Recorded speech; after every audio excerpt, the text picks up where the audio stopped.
স্বাগত দীপ্ত সংবাদে, আপনাদের সাথে আছি আমি আনোয়ারুল আলম। শুরুতেই জানাবো সংবাদ শিরোনাম। খালেদা জিয়ার অবস্থা অত্যন্ত সংকটময়, দেশবাসীর কাছে দোয়া চাইলেন প্রধান উপদেষ্টা। শারীরিক অবস্থা অত্যন্ত সংকটময়, সেই জন্য আমরা আমাদের দলের পক্ষ থেকে দেশনেত্রী বেগম খালেদা জিয়ার রোগ মুক্তির জন্য পরম করুণাময় আল্লাহ তাআলার কাছে দোয়া চেয়েছি। আল্লাহকে কটূক্তির অভিযোগে আবুল সরকারের সর্বোচ্চ শাস্তির দাবি হেফাজতে ইসলামের। বাউল শিল্পী আবুল সরকারের মুক্তির দাবিতে শাহবাগে এক পক্ষের অনুষ্ঠানে অন্যদের বাধা। দেশের রাজনীতি এখন ইতিহাসের গুরুত্বপূর্ণ বাঁকে, বলছেন জামায়াতে ইসলামীর আমির।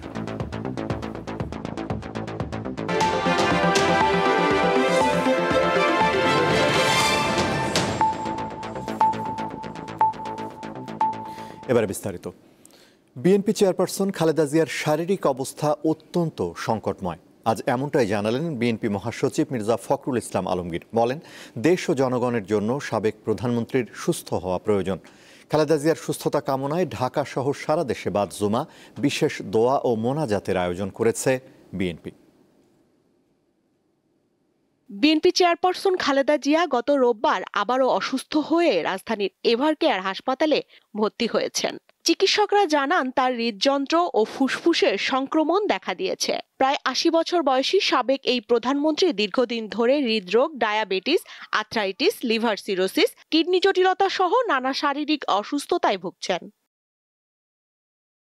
খালেদা জিয়ার রোগমুক্তি কামনায় শুক্রবার বাদ জুম্মা সারা দেশের মসজিদে মসজিদে বিশেষ দোয়া ও মোনাজাতের আয়োজন করে বিএনপি।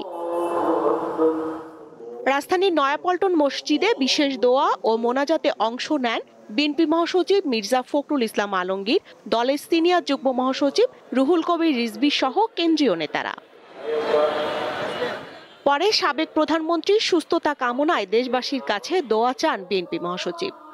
আপনারা জানেন যে গত দুদিন ধরে তিনি আবার অসুস্থ হয়ে এভারকেয়ার হাসপাতালে ভর্তি হয়েছেন এবং গতকাল রাতেই ডাক্তাররা বলেছেন যে তার অবস্থা, শারীরিক অবস্থা অত্যন্ত সংকটময়। সেই জন্য আমরা আমাদের দলের পক্ষ থেকে দেশনেত্রী বেগম খালেদা জিয়ার রোগ মুক্তির জন্য পরম করুণাময় আল্লাহ তাআলার কাছে দোয়া চেয়েছি। আমরা দোয়া চেয়েছি তিনি যেন আল্লাহ যেন তাকে সম্পূর্ণ সুস্থ করে দেন, সুস্থ অবস্থায় আবার জনগণের মাঝে ফিরে এসে তাকে দেশের মানুষের কাজ করার সুযোগ তৈরি করে দেন।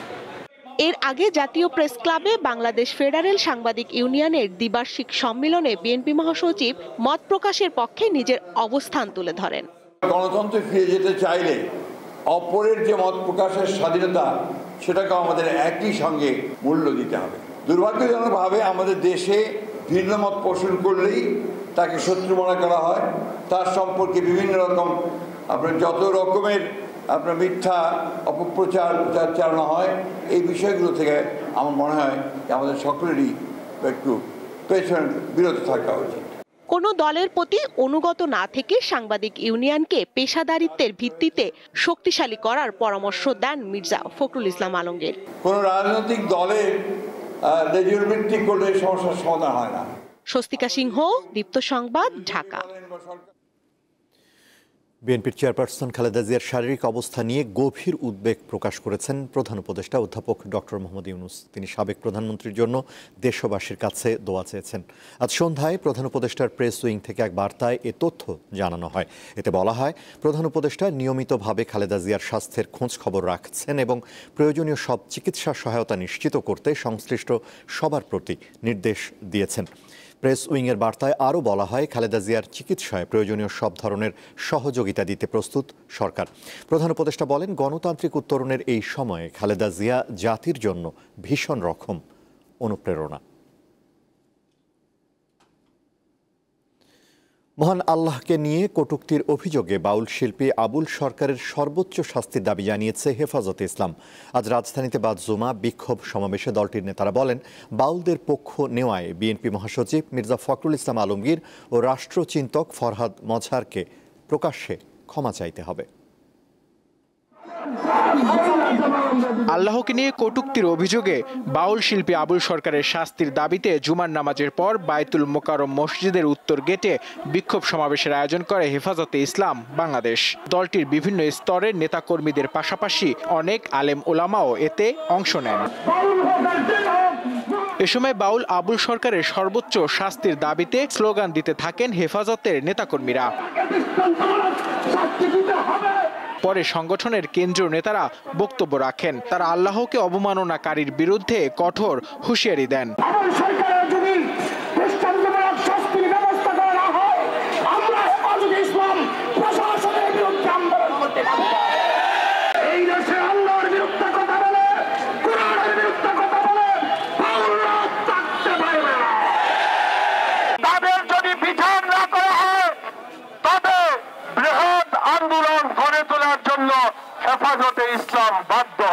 হেফাজতের কেন্দ্রীয় নেতা জুনায়েদ আল হাবিব বলেন, যারা বাউল আবুল সরকারের পক্ষ নিয়েছেন তাদেরকে ক্ষমা চাইতে হবে।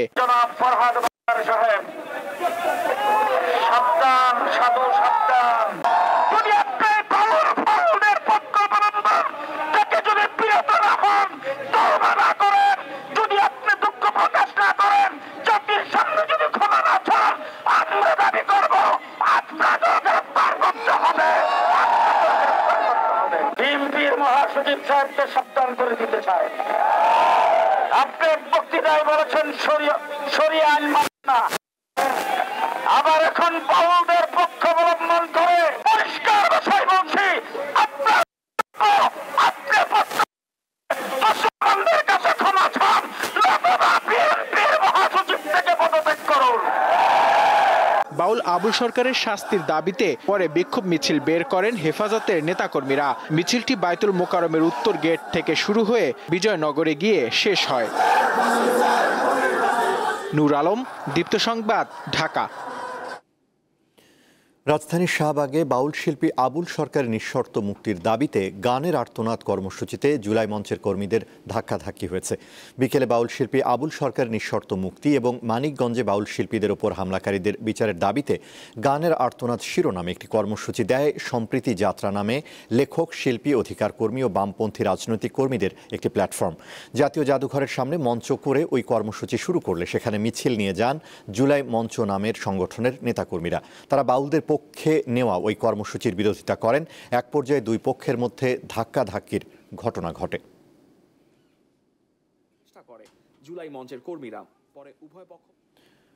ভোলা বরিশাল যাতায়াতের সেতু নির্মাণ সহ 5 দফা দাবিতে আজ রাজধানীর শাহবাগ অবরোধ করেন আন্দোলনকারীরা। জুমার নামাজের পর বিভিন্ন স্থান থেকে মিছিল নিয়ে আন্দোলনকারীরা শাহবাগ মোড়ে জড়ো হন। এ সময় যান চলাচলে বিঘ্ন ঘটে। সেখানে তারা 5 দফা দাবি তুলে ধরেন। তাদের অন্যান্য দাবির মধ্যে আছে ভোলায় মেডিকেল বিশ্ববিদ্যালয়, পাবলিক বিশ্ববিদ্যালয় নির্মাণ ও গ্যাস সংযোগ প্রদান। কয়েক ঘন্টা শাহবাগ মোড়ে অবস্থান নিয়ে তারা দাবির পক্ষে নানা স্লোগান দেন। সন্ধ্যা 6:30টার দিকে শাহবাগ ছেড়ে যান আন্দোলনকারীরা।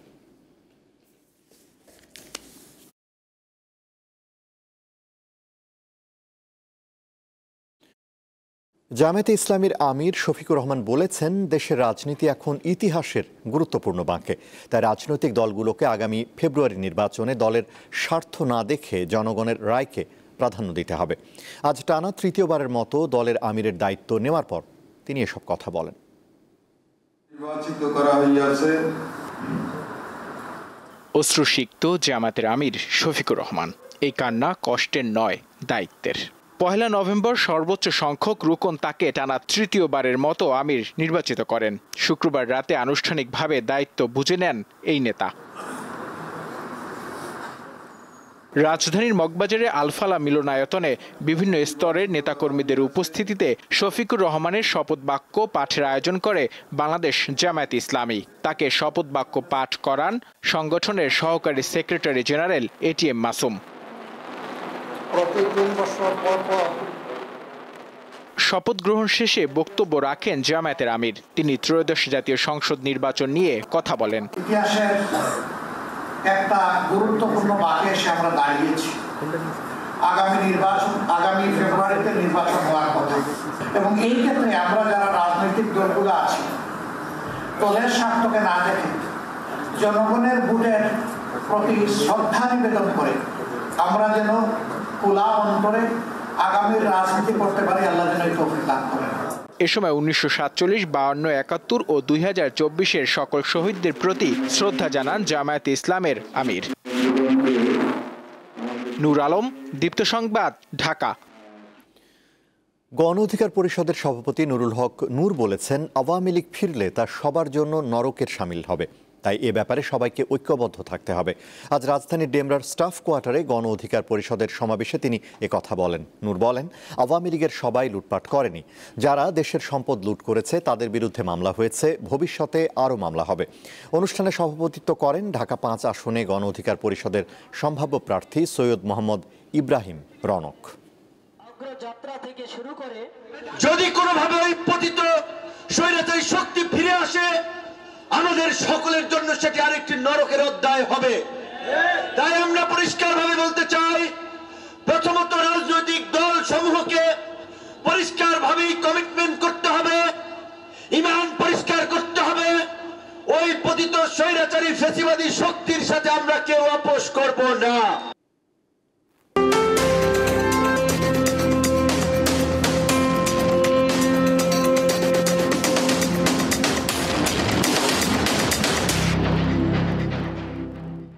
ত্রয়োদশ জাতীয় সংসদ নির্বাচন সামনে রেখে সরগরম হয়ে উঠছে কক্সবাজার 3 আসন।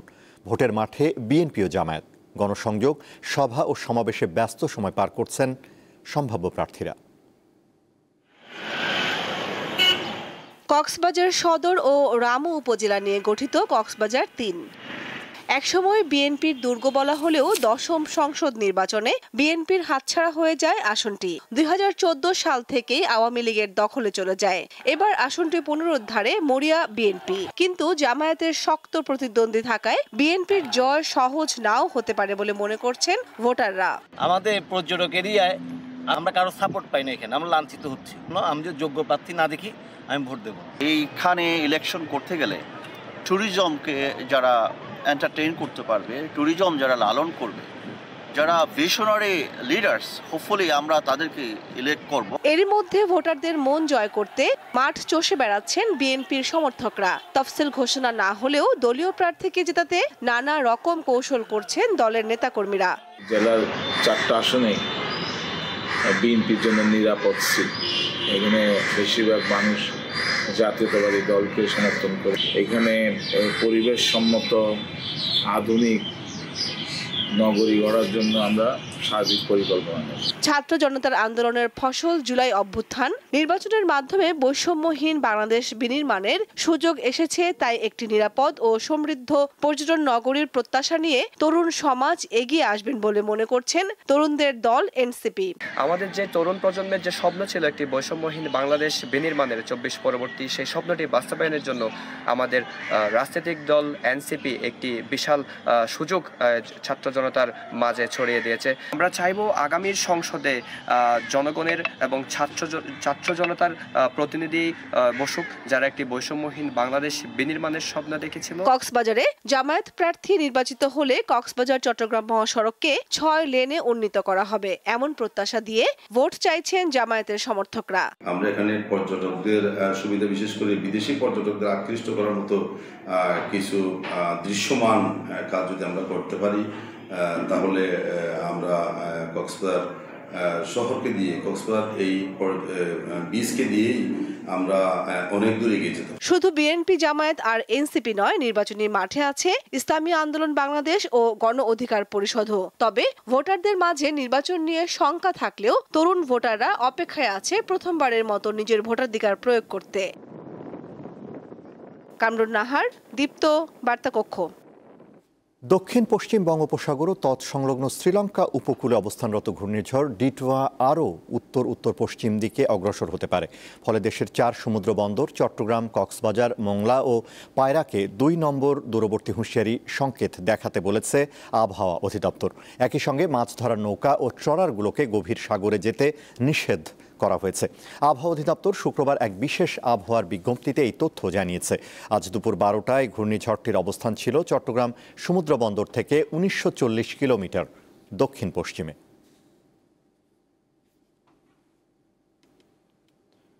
না ফেরার দেশে চলে গেলেন একটা চাদর হবে চাদর গানের নায়ক জেমস সুমন।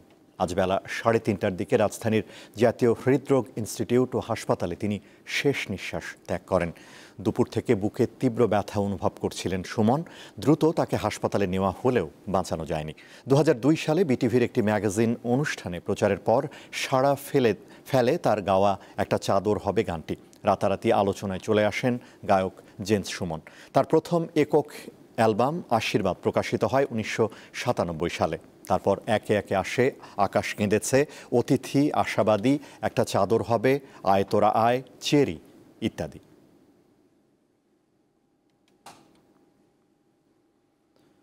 গাজীপুরের টঙ্গী বিশ্ব ইজতেমা ময়দানে আজ ফজরের পর আমবয়ানের মাধ্যমে শুরু হয়েছে তাবলিগ জামাত বাংলাদেশ শুরাই নেজামের আয়োজনে 5 দিনের জোড় ইজতেমা।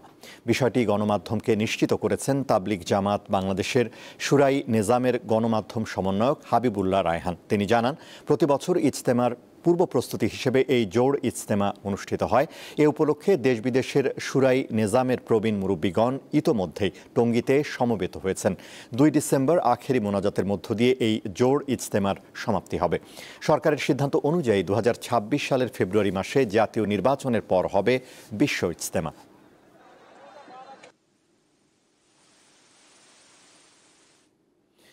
পাথরের স্পর্শে সাপে কাটা রোগীর চিকিৎসা। ক্ষতস্থানে এক টুকরো পাথর রেখে দিলে তা শুষে নিচ্ছে সব বিষ, এমন দাবি করে শেরপুরের একটি পাহাড়ি এলাকায় 75 বছর ধরে চলছে এই ব্যবস্থা। চিকিৎসকরা বলছেন, এটি কুসংস্কার ছাড়া আর কিছুই নয়। বিষাক্ত সাপের চিকিৎসায় দিতে হবে antivenom. Our lady and Lourdes clinic Sherpur জেলার সীমান্তবর্তী বারোমারি মিশনারিতে পাহাড়ি টিলায় এর অবস্থান। দীর্ঘদিন ধরে সাপে কাটা রোগীর চিকিৎসা দিয়ে আসছে প্রতিষ্ঠানটি। অদ্ভুত পদ্ধতিতে দেয়া হয় এই চিকিৎসা। বিষাক্ত সাপের ছোবলে আক্রান্ত রোগীর ক্ষতস্থানে কালো রঙের একটি পাথর রেখে দেওয়া হয়। যতক্ষণ শরীরে বিষ থাকবে, পাথরটি ততক্ষণ চুম্বকের মতো আটকে থাকে।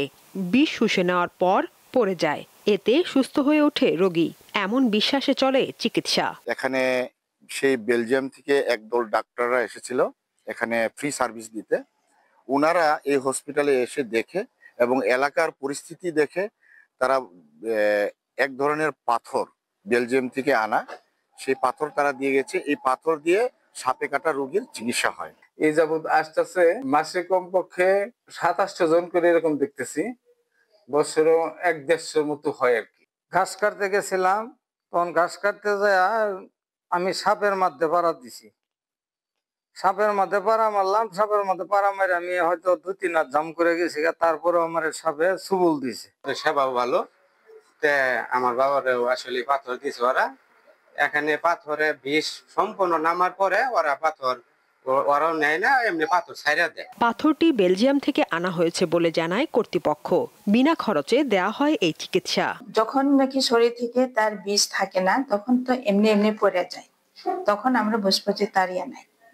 যদি বিষ থাকে, পাথর পড়লে পরেও তার মাথা ঘুরবে, মানে বমি বমি লাগবে, মানে ঘুম ঘুম আসবে। চিকিৎসকরা অবশ্য বলছেন, এই চিকিৎসা পদ্ধতি মোটেও বিজ্ঞানসম্মত নয়। আর বারোমারি মিশনের যে ব্যাপারটা, ওটা আসলে আমার যেটা মনে হয় আসলে অবিষাক্ত সাপ তো হয়তো এমনি ভালো হয়ে যাচ্ছে, কিন্তু ওটা কোনো বৈজ্ঞানিক ভিত্তি নাই। তিনি জানান, কাউকে সাপে কাটলে দ্রুত হাসপাতালে নিতে হবে, দিতে হবে অ্যান্টিভেনম, আর এর অন্যথা হলে রোগীর জীবন ঝুঁকিতে পড়বে। সাদিয়া চৌধুরী, দীপ্ত, বার্তা কক্ষ। আজ 3 বছর পূর্ণ করল দর্শকপ্রিয় ওটিটি প্ল্যাটফর্ম দীপ্ত প্লে। বৈচিত্র্যময় গল্প, অরিজিনাল ফিল্ম এবং দেশি বিদেশি জনপ্রিয় সিরিজ দিয়ে নিজেদের অনন্য অবস্থান তৈরি করেছে প্ল্যাটফর্মটি। 5 কোটিরও বেশি দর্শককে সাথে নিয়ে এগিয়ে যাচ্ছে দীপ্ত প্লে। 2022 সালের 28 নভেম্বর যাত্রা শুরু করে দীপ্ত প্লে।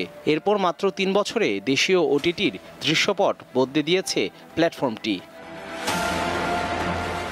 ওটিটির চলমান ধারাকে চ্যালেঞ্জ করে দীপ্ত প্লে নির্মাণ করে বহুমাত্রিক গল্প। যাত্রা শুরুর পর থেকে শক্তিশালী গল্প, অভিনয় ও নির্মাণে প্ল্যাটফর্মটি পৌঁছে গেছে সব শ্রেণীর দর্শকের কাছে। দীপ্ত প্লের পরী ও নিকষের গল্পে উঠে এসেছে নারী পাচারের অন্ধকার বাস্তবতা, আর সাহসিকা 2 দেখিয়েছে ঘরে থাকা নারীর সাহসী উপস্থাপন। 1 বছর ধরে কে নুল শেষ করবে? সম্পর্কের মিষ্টি গল্পে দর্শক পেয়েছে শহরে অনেক রোধ, বিপরীতে অগ্নিপুরুষ দেখিয়েছে ফায়ার ফাইটারদের আত্মত্যাগে গড়া জীবনের দৃশ্য।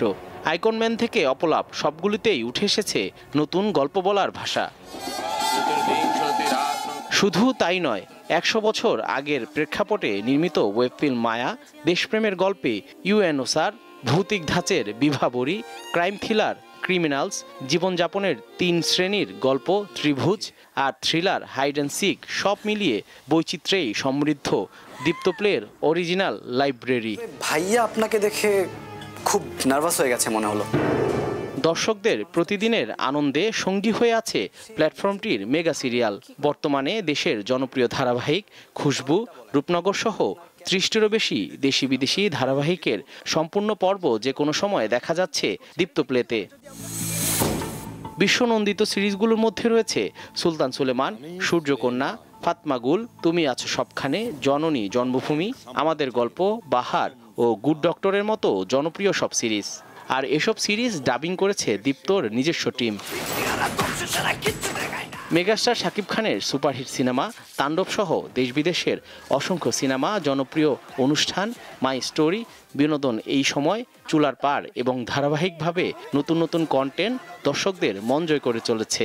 দেশের অন্যতম বৃহৎ রিয়েলিটি শো স্টার হান্ট প্ল্যাটফর্মে নতুন মাত্রা যোগ করেছে। দীপ্ত প্লের নিকষে অভিনয়ের জন্য মেরিল প্রথম আলো পুরস্কার 2023-এ সেরা অভিনেত্রী, the daily star OTT and digital content award 2023-এ সেরা অভিনেত্রী হন তাসনিয়া ফারিন। প্রয়োজনে অভিনয় করে আইকনিক অ্যাওয়ার্ড ও সেফ অ্যাওয়ার্ড 2024-এ সেরার পুরস্কার জেতেন অভিনেত্রী তানজিন তিশা। পাশাপাশি ফারহান আহমেদ জোভান, জিয়াউল ফারুক অপূর্ব, মেহজাবিন চৌধুরী সহ আরও অনেকেই বিভিন্ন ক্যাটাগরিতে সম্মানিত ও পুরস্কৃত হয়েছেন। কাজী মিডিয়ার ডিজিটাল বিভাগের প্রধান মোহাম্মদ আবু নাসিম জানান, গত 3 বছর ধরে দর্শকদের ভালোবাসায় খুব শিগগিরই দীপ্ত প্লে নিয়ে আসছে নতুন নতুন সিরিজ। নতুন কন্টেন্টগুলো দর্শক আগ্রহ নিয়ে গ্রহণ করবে বলে প্রত্যাশা তার।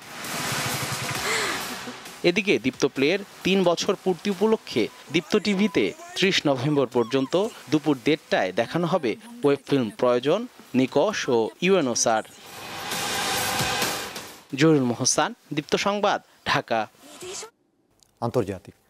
তৃতীয় বিশ্বের সব দেশ থেকে যুক্তরাষ্ট্রে অভিবাসন স্থায়ীভাবে বন্ধের ঘোষণা দিয়েছেন দেশটির প্রেসিডেন্ট ডোনাল্ড ট্রাম্প। স্থানীয় সময় বৃহস্পতিবার সামাজিক যোগাযোগ মাধ্যম ট্রুথ সোশ্যালে ট্রাম্প লেখেন, যুক্তরাষ্ট্রের অভিবাসন ব্যবস্থা সম্পূর্ণ পুনরুদ্ধার করতে এমন পদক্ষেপ নিচ্ছে তার প্রশাসন। এ সময় যুক্তরাষ্ট্রের নাগরিক নয় এমন বাসিন্দাদের জন্য সব ধরনের ফেডারেল সুবিধা এবং ভর্তুকি বন্ধ করার কথা জানান প্রেসিডেন্ট। এছাড়া দেশের শান্তি শৃঙ্খলা বিঘ্নিত করে এমন অভিবাসীদের নাগরিকত্ব বাতিলের কথাও বলেন তিনি। পাশাপাশি নিরাপত্তার জন্য ঝুঁকিপূর্ণ অথবা পশ্চিমা সভ্যতার সাথে সামঞ্জস্যপূর্ণ নয় এমন বিদেশি নাগরিককে নির্বাসিত করা হবে বলেও হুঁশিয়ারি দেন ট্রাম্প। এর আগে হোয়াইট হাউসের কাছে ন্যাশনাল গার্ড সদস্যদের উপর বন্দুক হামলার পর বিশ্বের 19টি দেশ থেকে যুক্তরাষ্ট্রে যাওয়া অভিবাসীদের গ্রিন কার্ড পুনরায় কঠোরভাবে যাচাই করার ঘোষণা দেয় ট্রাম্প প্রশাসন। যুক্তরাষ্ট্রের ন্যাশনাল গার্ড সদস্যকে গুলির ঘটনায় সন্দেহভাজন হামলাকারী গোয়েন্দা সংস্থা CIA এর হয়ে আফগানিস্তানে কাজ করছিলেন। এ তথ্য নিশ্চিত করেছেন CIA এর পরিচালক জন র্যাডক্লিফ। দ্য গার্ডিয়ানের প্রতিবেদনে বলা হয়, পুলিশের হাতে আটক 29 বছর বয়সী রহমানুল্লাহ লাখানওয়াল 2021 সালে অপারেশন অ্যালাইজ ওয়েলকাম কর্মসূচির আওতায় যুক্তরাষ্ট্রে যান। এই কর্মসূচির মাধ্যমে যুক্তরাষ্ট্রের হয়ে কাজ করা কিছু আফগান নাগরিককে প্রবেশের ভিসা দেওয়া হয়েছিল। এদিকে হামলায় গুলিবিদ্ধ ন্যাশনাল গার্ডের 2 সদস্যের মধ্যে একজন মারা গেছে। আহত অপরজনের অবস্থাও আশঙ্কাজনক বলে জানিয়েছেন চিকিৎসকরা। খেলার খবর। এফসি অনূর্ধ্ব-17 এশিয়ান কাপ বাছাইয়ে জয়ের ধারা অব্যাহত রাখল বাংলাদেশ। আজ শক্তিশালী বাহরাইনকে 2-1 গোলে হারিয়ে টানা 4 ম্যাচ জিতল গোলাম রব্বানী ছোটনের দল। প্রথম 3 ম্যাচে জয় পাওয়া বাংলাদেশ এ ম্যাচেও ছিল আগ্রাসী। তবে একের পর এক আক্রমণের পসরা সাজালেও প্রথমার্ধে কোনো গোলের দেখা পায়নি টাইগার যুবারা। বিরতির পর ম্যাচের 59 মিনিটে বায়েজিতের গোলে লিড পায় তারা। এরপর 72 মিনিটে ব্যবধান দ্বিগুণ করেন মানিক। ম্যাচের 85 মিনিটে 1 গোল শোধ করে বাহরাইন। টানা 4 ম্যাচ জিতে 12 পয়েন্ট এখন বাংলাদেশের নামের পাশে। তাতে মূল পর্বে খেলার আশা বাঁচিয়ে রাখল বাংলার যুবারা। ক্রিকেট সিরিজে টিকে থাকার মিশনে কাল টি-20-তে আয়ারল্যান্ডের বিপক্ষে মাঠে নামবে বাংলাদেশ। চট্টগ্রামে বীরশ্রেষ্ঠ মতিউর রহমান স্টেডিয়ামে খেলা শুরু হবে সন্ধ্যা 6টায়। প্রথম টি-20-তে ব্যাটিং ব্যর্থতার 16 কলা পূর্ণ করে আয়ারল্যান্ডের কাছে 39 রানে হারে স্বাগতিকরা। পাশাপাশি বোলাররাও হতাশ করেছে দলকে। 3 পেসার নিয়েও আয়ারল্যান্ডকে আটকাতে পারেনি শরীফুল মুস্তাফিজরা। বিপরীত চিত্র আয়ারল্যান্ডের। টেস্ট সিরিজ হারের পর ব্যাট বল হাতে রঙিন পোশাকে দারুণ পারফরমেন্স করে 3 ম্যাচ সিরিজের প্রথম টি-20-তে জয় পায় অতিথিরা। তাদের লক্ষ্য এখন সিরিজ জয়ের।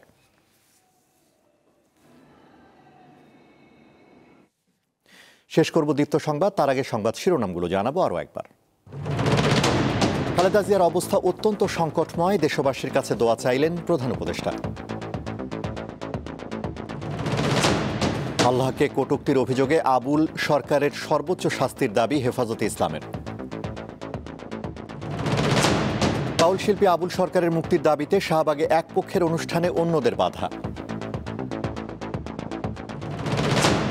এবং দেশের রাজনীতি এখন ইতিহাসের গুরুত্বপূর্ণ বাঁকে, বলছেন জামায়াতে ইসলামীর আমির।